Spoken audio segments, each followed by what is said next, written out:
Na passagem anterior, que foi capítulo 6, 14 a 7, 1, nós vimos como Paulo se recomenda aos coríntios e pede que eles o recebam no seu coração e apela para que eles rejeitem toda e qualquer associação com aqueles falsos mestres.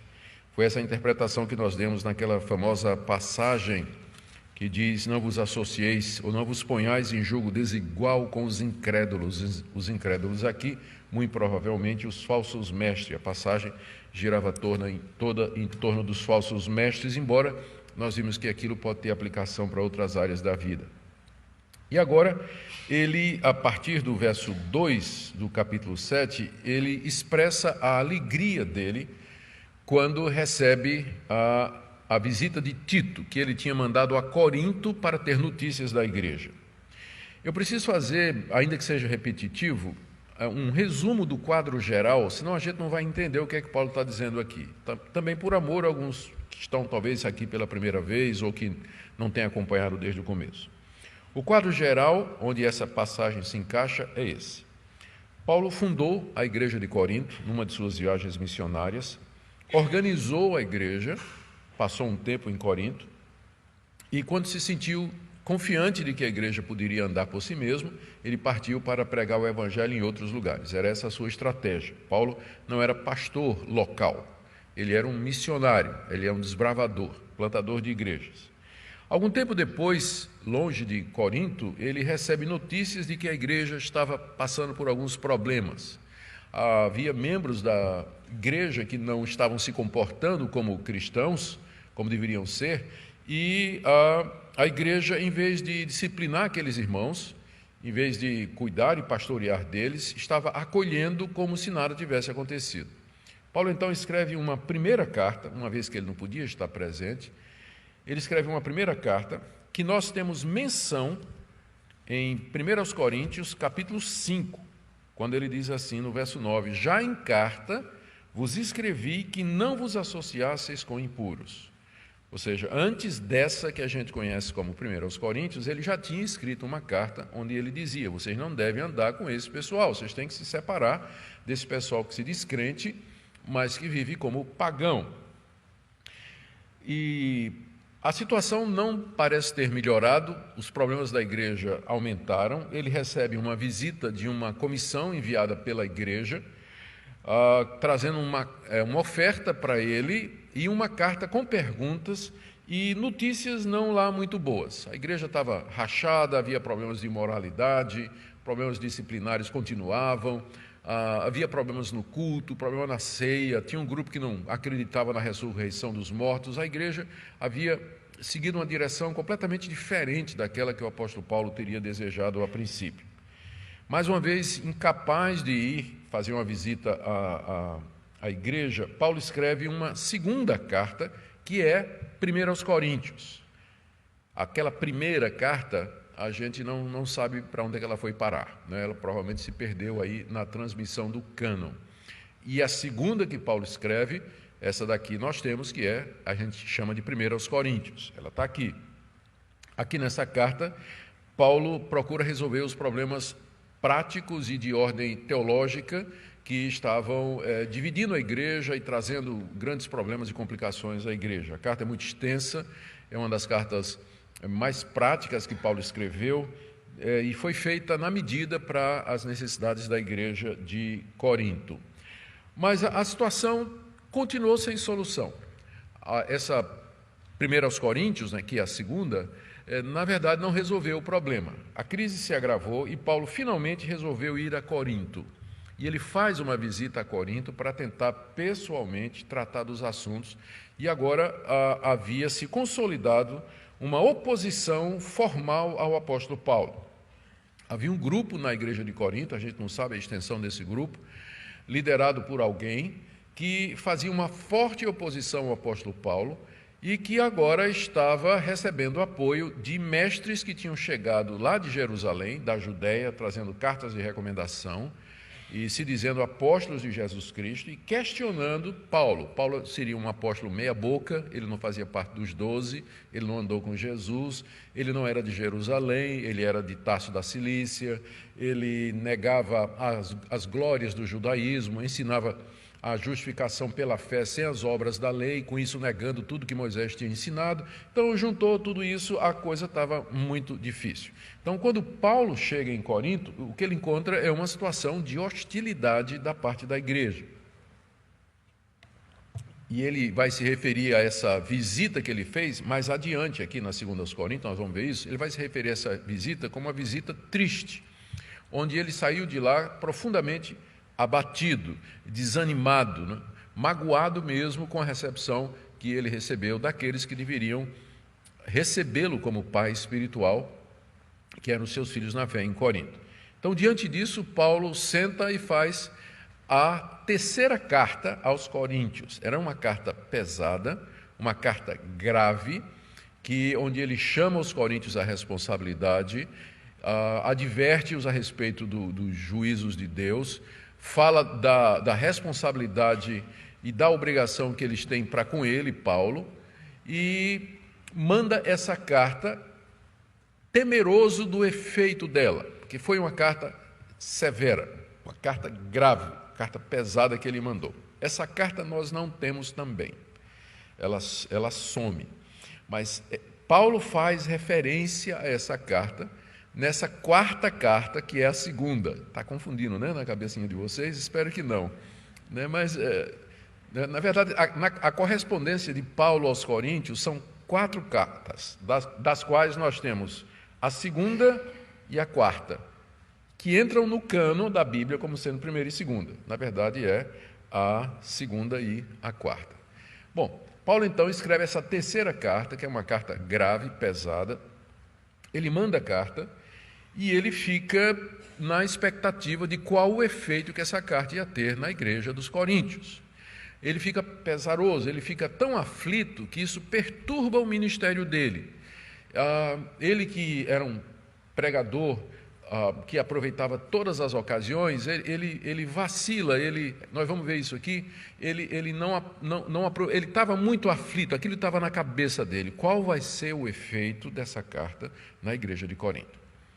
E aí então ele encontra Tito, que ele tinha mandado a Corinto provavelmente levar a carta e ter notícias. Finalmente, Tito, o tempo passou, Tito demorou, naquele tempo não tinha zap, né, para a gente ficar sabendo na hora porque da demora.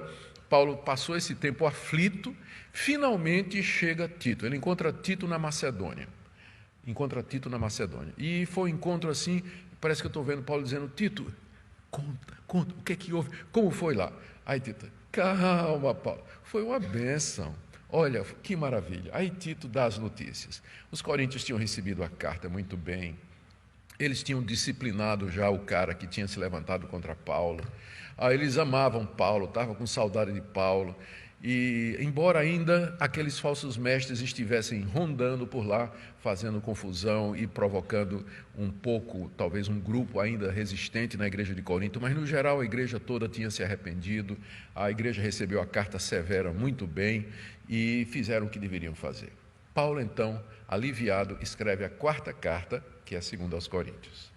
Nessa segunda carta, ele faz uma defesa do seu ministério, como que para consolidar o assunto, deixar o assunto fechado, expressa gratidão pela reação dos coríntios à carta severa, aproveita para preparar a igreja para levantar uma coleta, para participar da coleta que ele está levantando para os judeus pobres, crentes judeus pobres lá da Palestina, e ele termina nos capítulos 10, 11, 12, 13, com um ataque muito severo contra os falsos mestres que ainda estavam rondando lá pela igreja de Corinto. A parte que nós estamos aqui é onde Paulo fala da alegria dele quando ele recebeu as boas notícias trazidas por Tito a respeito da carta severa. Então, eu acho que isso nos ajuda a colocar na perspectiva correta e tentar fazer sentido agora do que Paulo está dizendo aqui. Então, vamos lá. Eu dividi em 2 partes aqui. Na verdade, são 2 partes. Primeiro, o apelo que Paulo faz para que os coríntios o acolham no coração, e depois o conforto que ele recebe com a carta de Tito. Aqui vamos primeiro ver os versos de 2 a 5, 2 a 4. Aqui Paulo continua o apelo que ele tinha começado no capítulo 6, versos 11 e 13. Vocês recordam que nós havíamos falado disso? Capítulo 6, de 11 a 13. Para vós outros, ó coríntios, abrem-se os nossos lábios, alarga-se o nosso coração. Não tendes limites em nós, mas estáis limitados em vossos próprios afetos. Ora, como justa retribuição, falo-vos como a filhos, dilatai-vos também vós. Esse trecho faz parte dessa passagem, onde Paulo procura a reconciliação com a igreja de Corinto. E depois de ter feito a defesa do seu ministério, ter condenado os falsos mestres, então ele pede que os coríntios alarguem o coração e que o recebam. E aí ele faz um parênteses para dizer: não recebam os falsos mestres, que foi o que a gente viu segunda-feira passada. Né? Não recebam os falsos mestres, não se põe em julgo desigual com eles. Me recebam no coração de vocês e não esse pessoal que está aí fazendo confusão. Ele termina isso no capítulo 7, verso 1, e aí retoma no verso 2 o apelo para que os coríntios abram o coração e o recebam. Acolhei-nos em vosso coração, é o verso 2. Acolhei-nos em vosso coração. Ele está continuando, capítulo 6, verso 13, né? Depois do parêntese sobre os falsos mestres, não vos ponhais em julgo desigual. Acolhei-nos em vosso coração, ou seja, me recebam com sinceridade, com afeto, eu que sou pai na fé de vocês. Me recebam, não tenham essa atitude de hostilidade que vocês manifestaram naquela visita que eu tive aí, mas me acolham no seu coração. Que dessem a Paulo um espaço no coração dele, não crendo nas críticas dos falsos mestres. E ele dá 3 argumentos para isso, né? Primeiro, a ninguém tratamos com injustiça. Quando eu estive aí entre vocês, ou quando nessa última visita eu estive com vocês, eu não tratei a ninguém com injustiça. Eu sempre fui justo no meu relacionamento com vocês, como vocês mesmos são testemunhas. Então, me acolham no coração de vocês, porque vocês podem confiar em mim. Segundo, eu nunca corrompi ninguém. Estou aqui no verso 2 ainda. A ninguém corrompemos. Ou seja, eu nunca causei a desgraça de alguém. Eu nunca corrompi os valores morais ou as intenções ou a vida de ninguém. Nunca levei ninguém a um prejuízo. Nunca causei a desgraça de ninguém. Nunca corrompi ninguém. E terceiro, final do verso 2, a ninguém exploramos. Embora ele fosse o pai espiritual da igreja, embora ele fosse um apóstolo de Jesus Cristo, com direito a receber contribuições e sustento da igreja, ele, durante o tempo que esteve em Corinto, ele preferiu trabalhar com as mãos, fazer tendas para se sustentar. Ele não explorou ninguém. É como se ele dissesse: olha, vocês me conhecem, nunca corrompi ninguém, nunca explorei ninguém, nunca tratei ninguém com injustiça. Me recebam no coração de vocês. Que coisa maravilhosa quando um pastor pode se recomendar ou ser recomendado diante do testemunho da igreja. Ele pode dizer assim: vocês podem me receber, porque, como vocês sabem, eu nunca fui injusto com nenhum de vocês, nunca corrompi nenhum de vocês, e eu também nunca explorei nenhum de vocês. Porque é muito fácil alguém que está em posição de autoridade usar a influência para explorar os outros. Há casos e casos de pastores que usam a sua influência em membros da igreja para adquirir determinados favores. É um favor aqui, um favor ali, uma coisa acolá, e aí vai explorando, vai se aproveitando da sua posição de pastor ou de líder para fazer esse tipo de coisa. Paulo podia dizer aos coríntios: vocês podem me acolher, porque vocês todos são testemunhas de que eu nunca fiz esse tipo de coisa com vocês. E imediatamente depois de dizer isso, Paulo percebe que ele não está, era preciso fazer uma ressalva, de que ele não estava dizendo esse tipo de coisa como uma forma de condenação, porque eles eram injustos ou ingratos. Verso 3, olha o que ele diz aqui: não falo para vos condenar.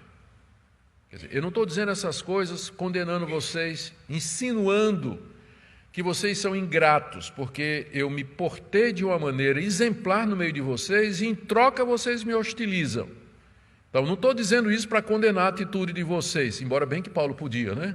Um pastor que teve esse exemplo no meio do povo e receber esse tipo de tratamento que ele recebeu, é no mínimo ingratidão. Mas aí, Paulo é um cavalheiro quando ele quer, não é?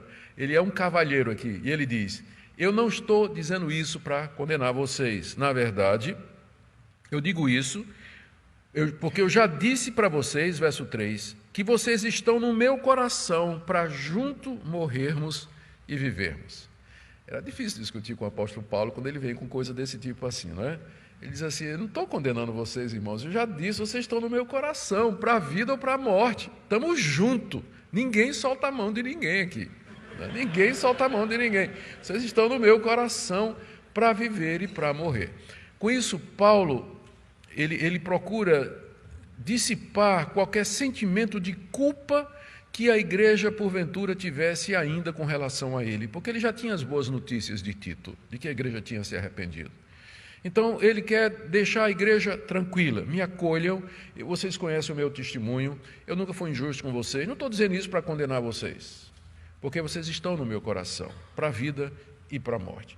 Eu fico pensando o quanto eu estou longe de ser um pastor próximo do apóstolo Paulo, que procura reconciliação com esse tipo de ovelha, não é? Com esse tipo, que é mais para bode, né? Está mais para bode isso aqui do que para ovelha. Mas Paulo, ele procura reconciliação, procura atrair, convencer, persuadir em amor aqueles coríntios que deveriam tratá-lo como homem de Deus, lhe dar toda a honra, mas que, entretanto, haviam se colocado contra ele. Paulo diz até no verso 4 que ele tinha orgulho dos coríntios, né? Apesar de tudo. Muito grande é a minha franqueza para convosco, e muito me glorio por vossa causa. Sinto-me grandemente confortado e transbordante de júbilo em toda a nossa tribulação. A palavra franqueza pode ser traduzida como confiança, como inclusive a NVI, se alguém tem NVI aí, já percebeu, não é? O sentido é: muito grande é a minha confiança para com vocês. Ele está dizendo isso porque ele já tem as boas notícias de Tito. Tem as boas notícias de que a igreja se arrependeu do maltrato, que é do tipo assim, imagina Paulo se voltando para Tito e dizendo: não te disse, olha, eles iam se arrepender, porque eu conheço esse pessoal, batizei todos eles, eu preguei o evangelho entre eles, ministrei entre eles, não é? Então, mas Paulo diz assim: eu me glorio de vocês, eu não esperava outra coisa de vocês senão essa mudança de atitude. Sinto-me grandemente confortado e transbordante de júbilo em toda a nossa tribulação. Quando Paulo escreve essa carta, ele passa momentos difíceis de perseguição, de lutas, como sempre aconteceu no seu ministério. Mas no meio de tudo aquilo, a chegada de Tito com as boas notícias é uma espécie de bálsamo para o coração dele, que é agora o próximo ponto, do verso 5 até o verso 7. 5 a 7 explica o que ele diz no verso 4. No verso 4 ele diz que ele transborda de júbilo. As palavras são: sinto-me grandemente confortado e transbordante de júbilo. Por quê? Verso 5. Porque chegando nós à Macedônia, nenhum alívio tivemos. Pelo contrário, em tudo fomos atribulados, lutas por fora e temores por dentro. Porém, Deus, que conforta os abatidos, nos consolou com a chegada de Tito. E não somente com a chegada dele, mas com as boas notícias que Tito trouxe.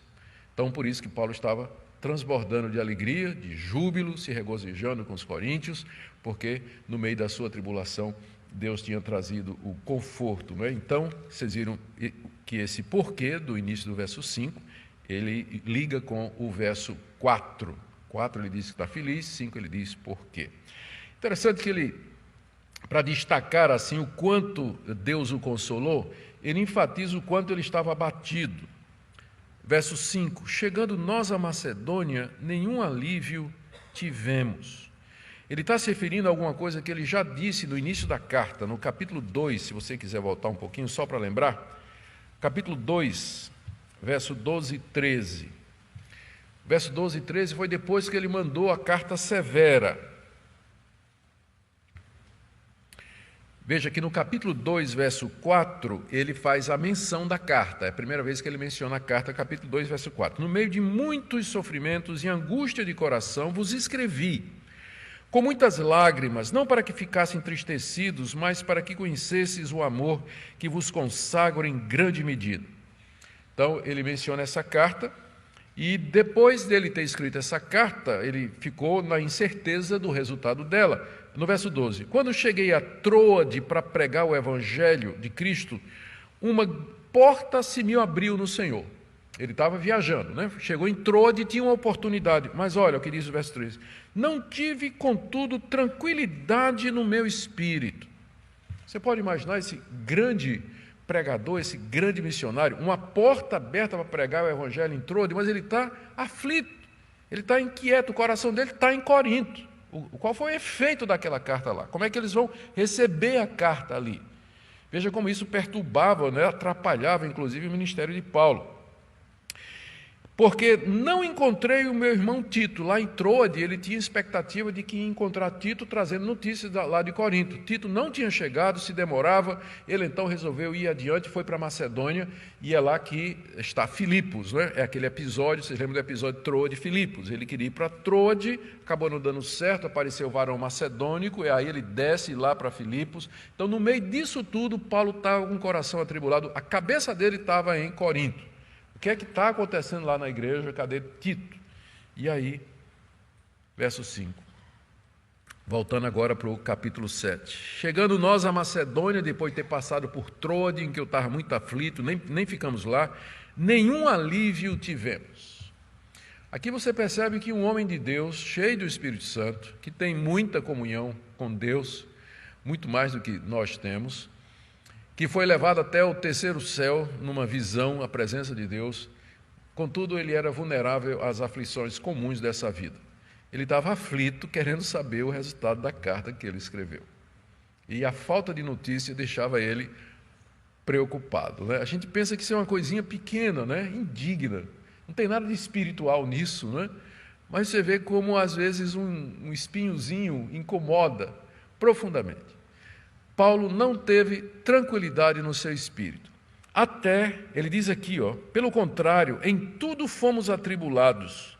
Lutas por fora, provavelmente se referindo às perseguições que ele sofreu lá em Filipos. Vocês lembram que lá em Filipos ele foi preso, ele foi batido com varas, ele foi levado para a prisão e de lá ele saiu no dia seguinte, só depois de mandar os oficiais chamá-lo, porque ele era cidadão romano. Então ele pode ser uma referência àquele episódio, né? Ou seja, lutas por fora e temores por dentro. O que Paulo temia? Não a morte, que a gente já viu que Paulo não tinha medo de morrer.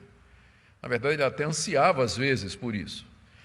Ele não tinha medo, mas era o temor de que a obra feita em Corinto se perdesse, que a igreja plantada, o trabalho feito ali, que aqueles convertidos se desviassem por conta dos falsos mestres, ficassem aborrecidos com ele, abandonassem o evangelho, voltassem atrás. O coração de Paulo era um coração cheio de amor pelo seu povo e pelo seu rebanho. Ele estava tremendamente aflito com isso. Verso 6. Porém, aqui é que vem. Deus que conforta os abatidos nos consolou com a chegada de Tito. Oh, finalmente. Você pode imaginar a alegria de Paulo quando ele vê Tito chegando, né? Tito chegando. Parece até o pai do filho pródigo correndo para abraçar o filho pródigo que estava voltando. Tito, traz notícias, diz. Deus o consolou. E ele se refere a Deus como Deus que consola, que conforta os abatidos.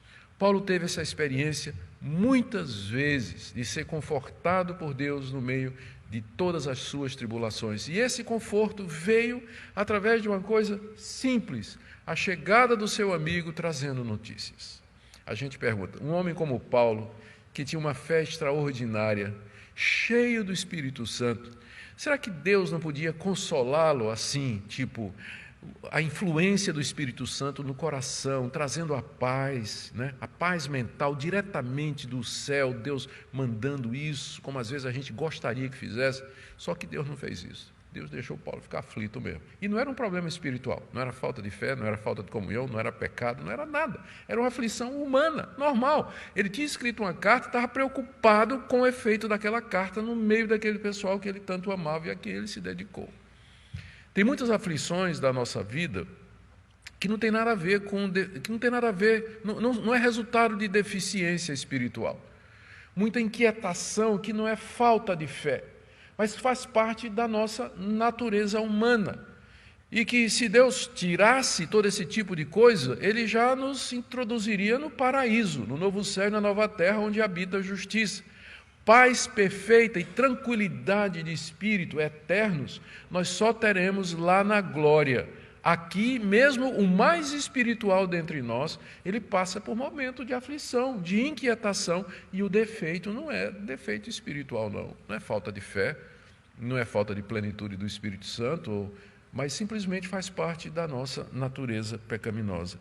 Aqui é um daqueles momentos em que Deus olha lá do céu, dá uma piscadinha e oferece um cartãozinho dizendo: cortesia do Todo-Poderoso. Foi a chegada de Tito, né? Foi uma cortesia que Deus deu para Paulo para aliviá-lo no meio das suas tribulações. E, gente, quantas vezes a gente não recebe isso de Deus? A gente está aflito, está abatido, a gente não sabe direito por quê, procura na nossa vida espiritual se fez alguma coisa errada, não tem nada errado. E, de repente, uma coisa acontece, uma palavra de um irmão, um evento, uma situação singular, um fato inesperado, e você respira alegre, seu coração se enche de júbilo e de alegria. É porque Deus é expert em confortar os abatidos. Ele sabe fazer isso de um jeito que a gente nem imagina, né? E a gente não tem ideia de como é que Deus pode consolar os abatidos. Verso 7, terminando, Paulo diz: e não somente com a sua chegada, mas também pelo conforto que recebeu de vós. Tito tinha sido bem recebido lá na igreja de Corinto e tinha sido confortado por eles. Referindo-nos, Tito referiu a Paulo, olha aqui, a vossa saudade. Os coríntios não somente tinham recebido bem a carta, mas estavam com saudade de Paulo, e Paulo com medo, né? Do que ia acontecer. Está referindo a vossa saudade, o vosso pranto. O pranto deles, eles tinham chorado com a carta, haviam se quebrantado com a carta, tinham se entristecido pela ofensa que tinham feito ao apóstolo Paulo. O vosso zelo por mim, eles estavam cheios de cuidado com Paulo e preocupados com o apóstolo Paulo. E com isso tudo aumentou o meu regozijo. Muito bem, o que é que a gente pode tirar dessa passagem, que, como eu disse, ela não tem lá muita teologia, né? É uma passagem tão prática, né? Do dia a dia, descreve uma situação que Paulo passou, mas toda a escritura é inspirada por Deus. Vamos lá, você tem aqui exemplo do que é um verdadeiro amor cristão, não temos?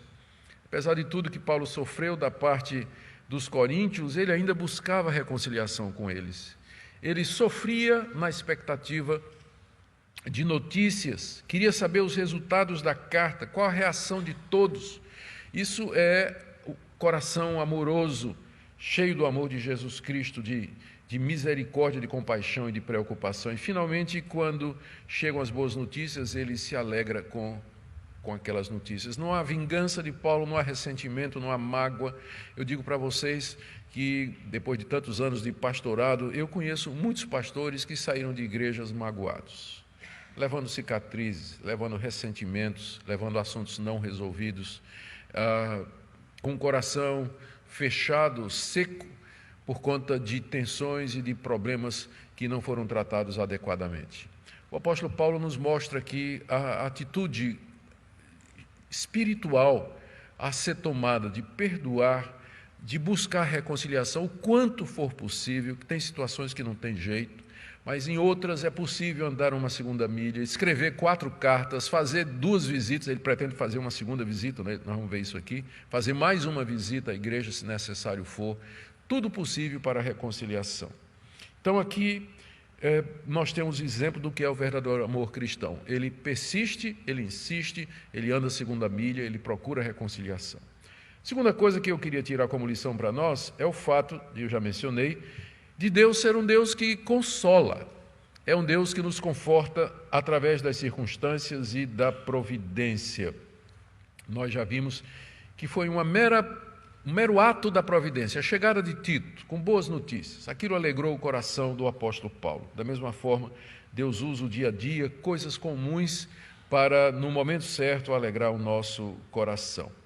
E a última coisa que eu queria destacar aqui, às vezes a gente fica esperando o pior das pessoas e das situações. Eu posso imaginar o porquê da aflição do apóstolo Paulo. Era um medo. Medo de que aquela carta, ele talvez tivesse exagerado na mão, escreveu, pegou muito pesado. Receio de que, com aquilo, os coríntios resolvessem se rebelar contra ele e aderir aos falsos mestres. Paulo tinha essa perspectiva. Paulo era um homem maduro, era um homem bastante realista, mas como você e como eu, ele tinha temores, como ele mesmo diz aqui, temores por dentro. Qual era o temor de Paulo? É ter carregado na mão, a carta ter sido muito severa. E nós somos geralmente assim. Nós olhamos para frente e nós ficamos com receio do futuro. Será que a decisão que eu tomei foi certa? Será que o caminho foi correto? E o bom é que Deus sempre nos surpreende positivamente. No dia seguinte a gente descobre que não era nada disso, né, que a gente estava pensando. E que às vezes a gente imagina situações, a gente tira conclusões muito apressadas, quando as coisas nem aconteceram ainda, a gente sofre sem necessidade. Uma vez eu estava vindo dos Estados Unidos, num desses voos longos aí, eu estava sentado na minha frente e tinha um homem, uma mulher e uma criança. E aquela criança era daquele tipo assim, dava muito trabalho, né? Era uma criança, lá em Goiânia o pessoal diz custosa, era uma criança bem custosa. E o que me revoltava é que só a mulher estava cuidando. O cara estava lá, reclinou, ficou lá lendo, assistindo o filme, a coitada da mulher trocava a fralda do moleque, botava mamadeira, o menino chorando, ela tal, e o cara não fazia absolutamente nada, E eu revoltava, rapaz, como é que um marido faz um negócio desse? Como é que um pai, né? Eu assim, já fulo da vida, eu estava já me levantando para chegar e dizer, a senhora está precisando de alguma coisa? Na frente do cara, né?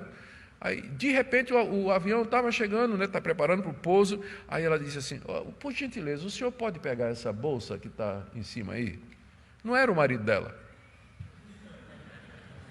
Não era, mas eu vim condenando o cara às labaredas do inferno, 10 horas de voo. 10 horas de voo. E não era o marido dela. Então, entende? A gente olha a situação, às vezes, de uma perspectiva que não é a perspectiva que é a perspectiva correta. Paulo tinha mandado essa carta e ele estava cheio de temor de que a situação ia azedar e que ele haveria de perder a igreja, mas de fato isso não aconteceu. Por isso, você que está aflito de coração aqui nessa noite, você que está temeroso, receoso quanto ao futuro, lembre-se que nem sempre é deficiência espiritual. Você está numa situação como essa. Você pode orar para que Deus o console e aceite o conforto de Deus, que vem, às vezes, de maneira que você nem espera. E aguarde o desenrolar dos fatos. A gente não conhece o dia de amanhã. Não é tão ruim como geralmente parece. É menos do que geralmente parece. São os nossos temores que exageram as coisas e nos fazem ver o pior das coisas. E por último, lembremos que o nosso Deus é um Deus que consola, é um Deus da providência, é um Deus da sabedoria e que afinal todas as coisas vão concorrer para o bem daqueles que o amam, como afinal aconteceu com o apóstolo Paulo. Vamos orar. Consola, Senhor, o coração de todos aqui nessa noite. Tu és o Deus que confortas os abatidos e faz isso daquela maneira que só o Senhor sabe fazer. Nos ajuda a não temer o futuro, a não ficar na expectativa de coisas piores, mas lembrar-nos que tudo colabora para o bem daqueles que te amam. Consola teu povo aqui nessa noite, em nome de Jesus. Amém. Queridos, nós vamos ter alguns minutinhos para perguntas e respostas. Estou descendo aí. Já vou pedir ali o nosso microfone.